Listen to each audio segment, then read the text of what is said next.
Hello, my dear students. Welcome to all of you at Easily English Solution and Easy Way of Learning. इस video में हम लोग पढ़ेंगे pronoun यानी कि सर्वनाम, और इसके बारे में बिल्कुल डिटेल में हम लोग समझेंगे और बिल्कुल इजी लैंग्वेज में समझेंगे।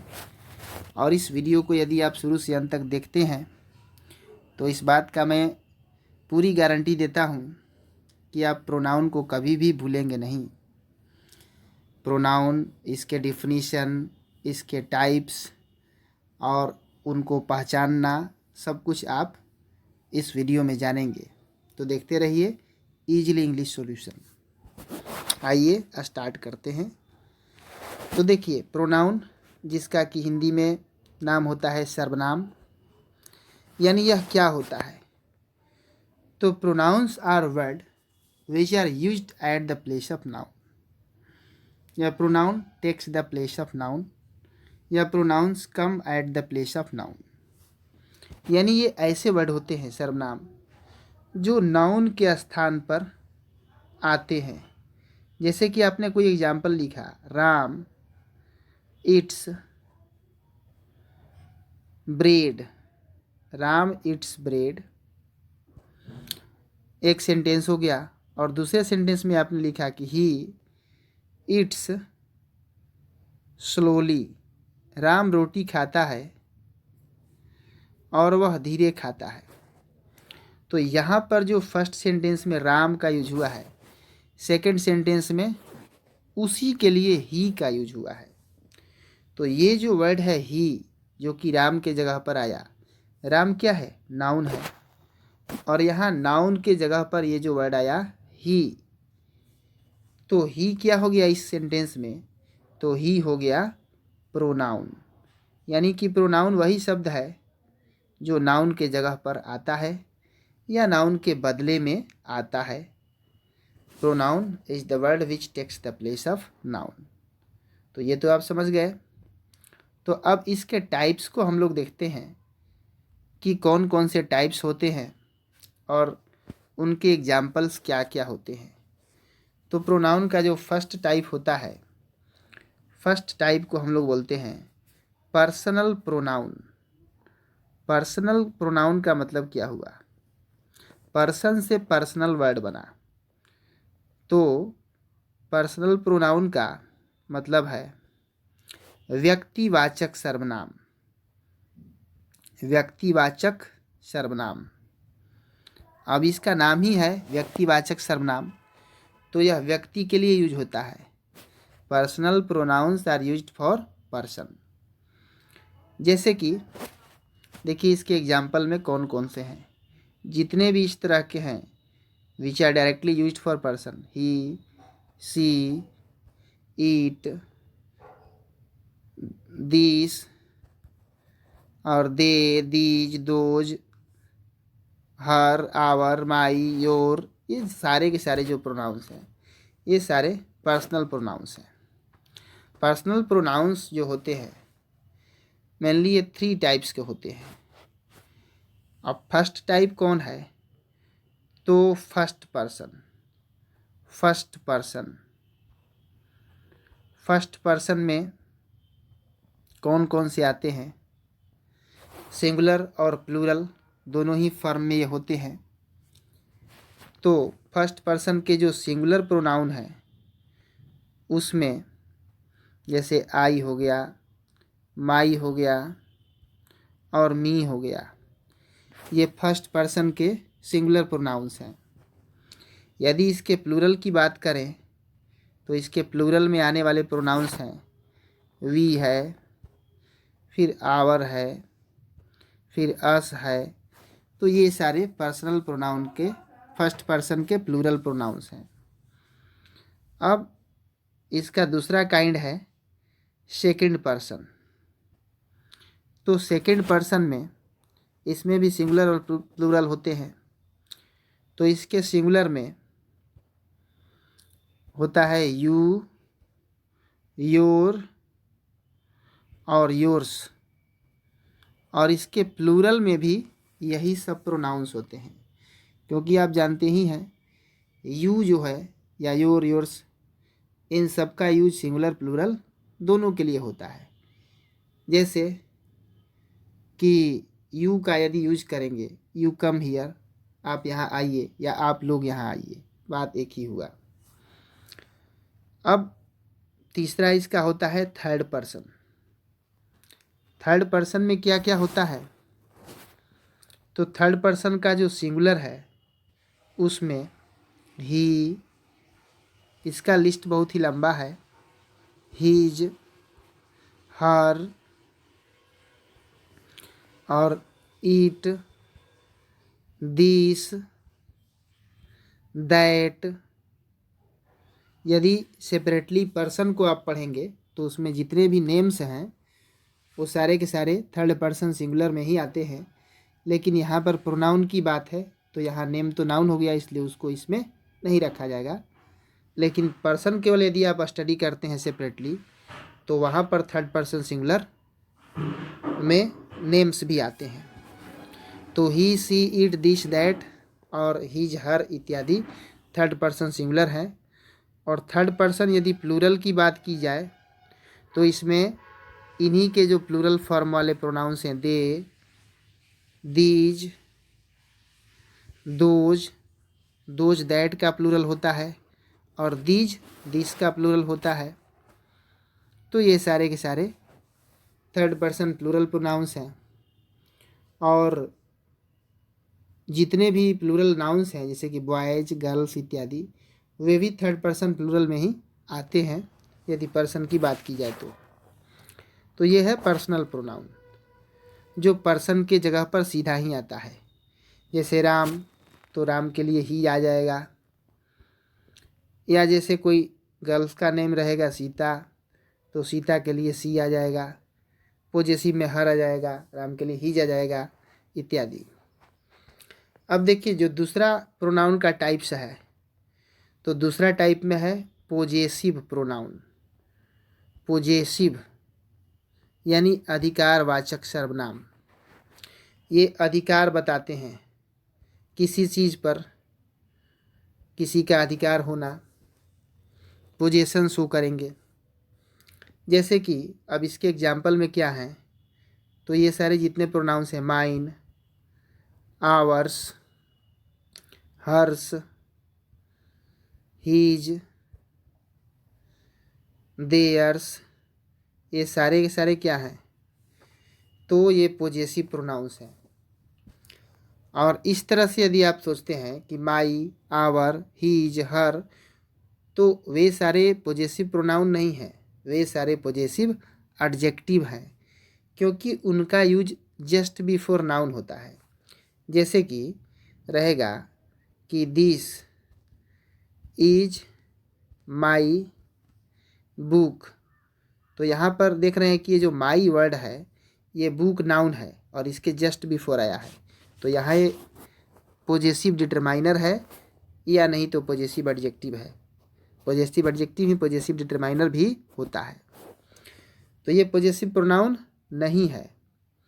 पोजेसिव प्रोनाउन क्या होगा, तो यदि आप इस तरह से इसी सेंटेंस को लिखते हैं कि दिस बुक इज माइन, तब जा कर के ये माइन जो है पोजेसिव प्रोनाउन हो गया। ठीक है। अब देखिए पोजेसिव प्रोनाउन के बाद कौन सा प्रोनाउन होता है, तो इनका कोई काइंड्स का टाइमिंग फिक्स नहीं, नंबर कि इनके बाद यही होगा, लेकिन ये मेनली काइंड्स आपको स्टडी करना है। तो डिमोन्स्ट्रेटिव, DEMONSTRATIVE,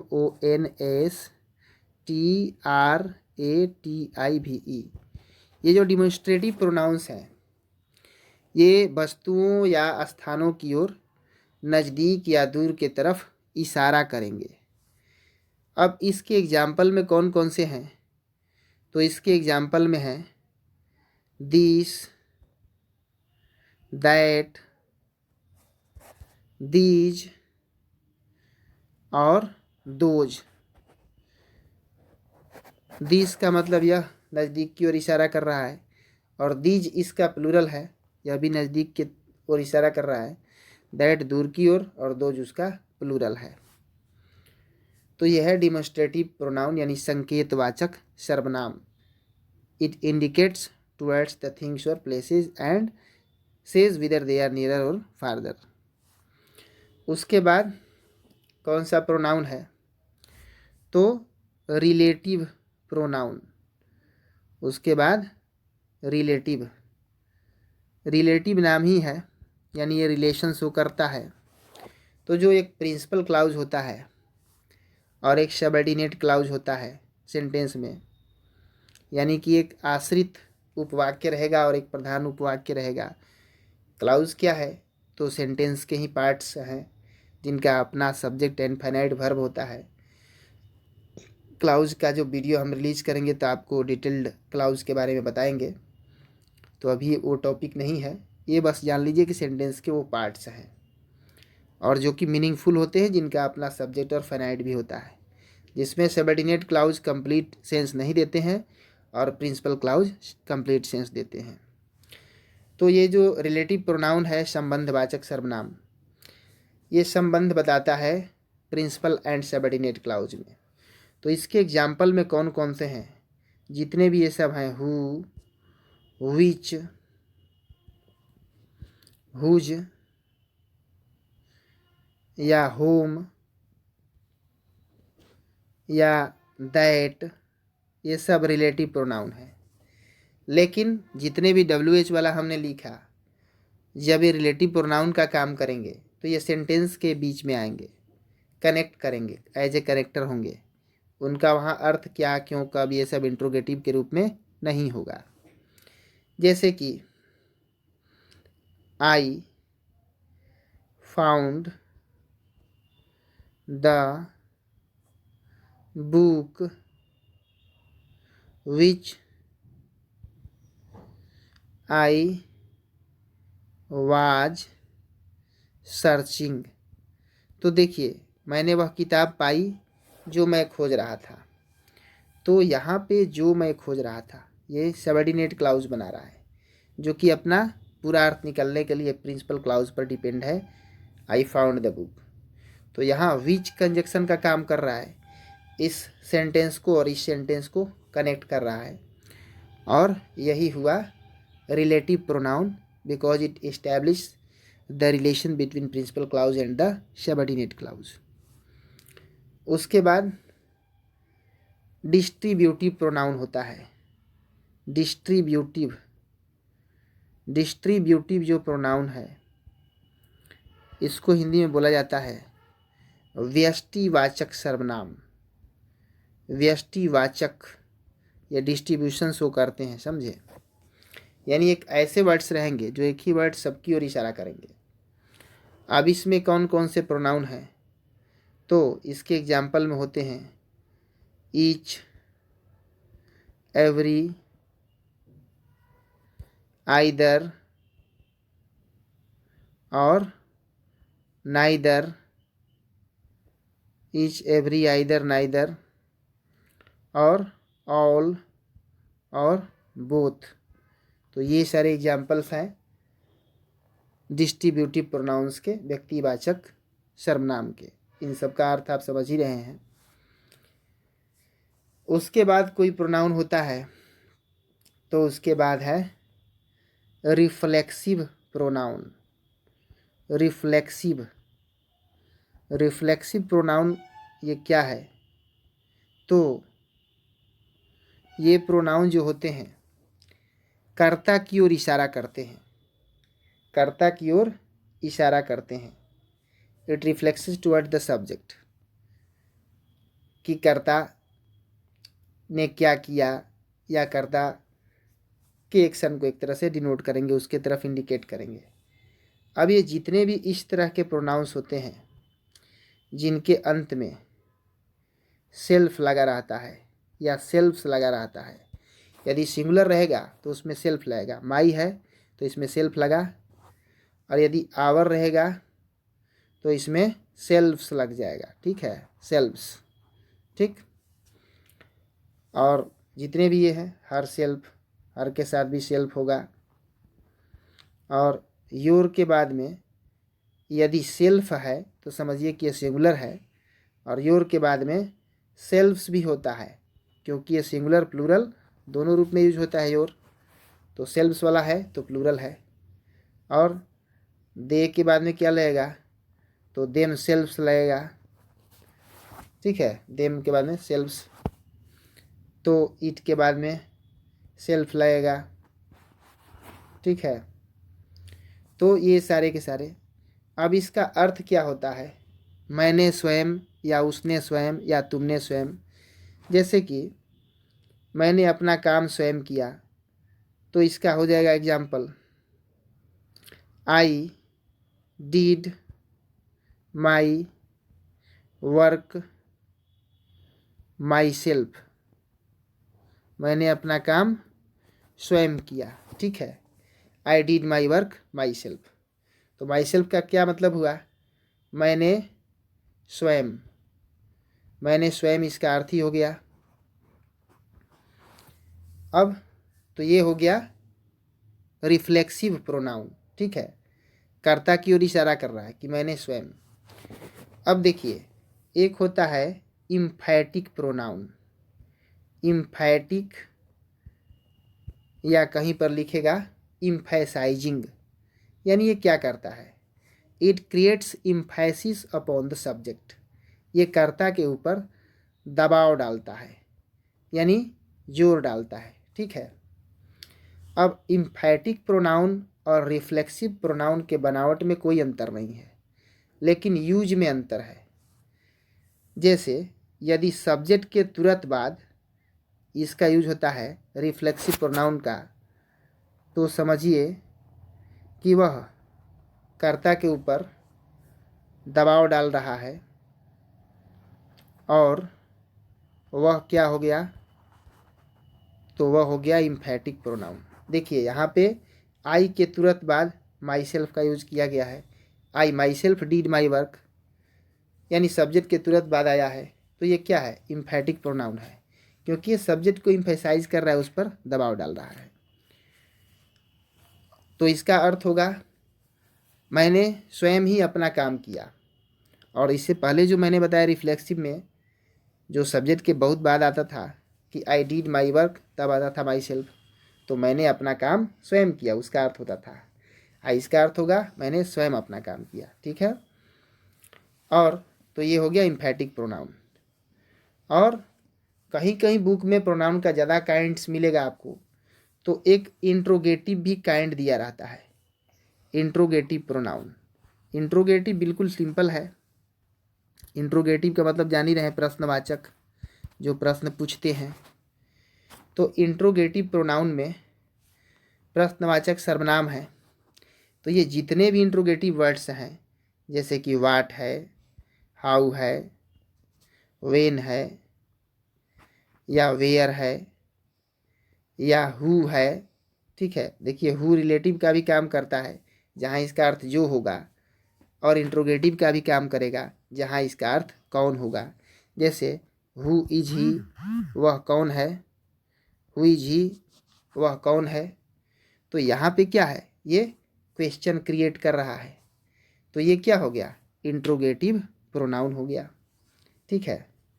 अब देखिए एक और भी प्रोनाउन होता है, किसी किसी बुक में लिखा हुआ मिलेगा एक्सक्लेमेटरी प्रोनाउन।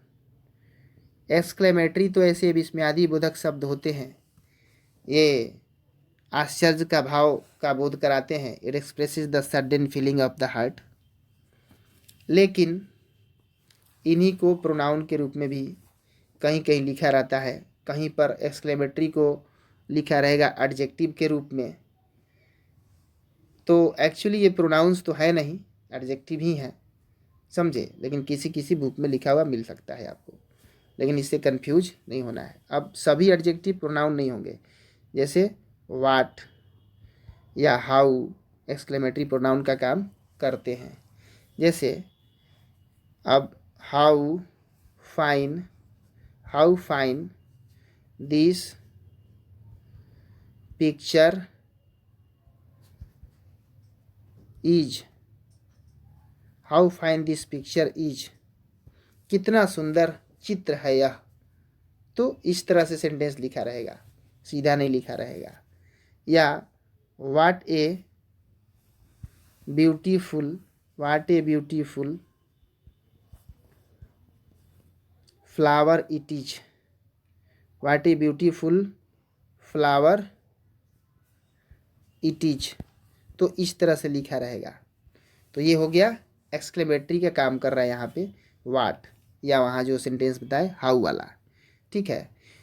बाकी अब alas, hurray, wow, well done, fie bravo ये सब है, तो ये सारे के सारे एक्सक्लेमेटरी जो है, कोई एक्सक्लेमेटरी प्रोनाउन नहीं है। और एक होता है, देखिए लास्ट जो है रिसिप्रोकल यानी पारस्परिक संबंधवाचक सर्वनाम। पारस्परिक संबंध को ये बताते हैं कर्ता और कर्म में, सब्जेक्ट एंड ऑब्जेक्ट के बीच, ठीक है। तो अब जैसे इसके एग्जाम्पल में है ईच अदर, या वन एन अदर, ठीक है, यानी एक दूसरे को। दोनों का अर्थ क्या हुआ, एक दूसरे को। तो इस तरह के प्रोनाउंस, जैसे they are helping each other, वे एक दूसरे की सहायता कर रहे हैं, या they are friend of each other, वे एक दूसरे के दोस्त हैं, तो ये रिसिप्रोकल प्रोनाउन का एग्जाम्पल है। तो यही सारे प्रोनाउंस हैं। मैं आशा करता हूँ कि अब अच्छी तरह से आप प्रोनाउन का डेफिनेशन, काइंड्स और एग्जाम्पल्स को समझ चुके हैं। और कभी भी यदि प्रोनाउन से कोई भी क्वेश्चन आए तो उनको पहचानने में या किसी भी क्वेश्चन को फिल करने में, हल करने में, सॉल्व करने में आपको प्रॉब्लम नहीं फील होगा। तो वीडियो को देखने के लिए बहुत बहुत धन्यवाद। आगे भी आप देखते रहें इजीली इंग्लिश सॉल्यूशन।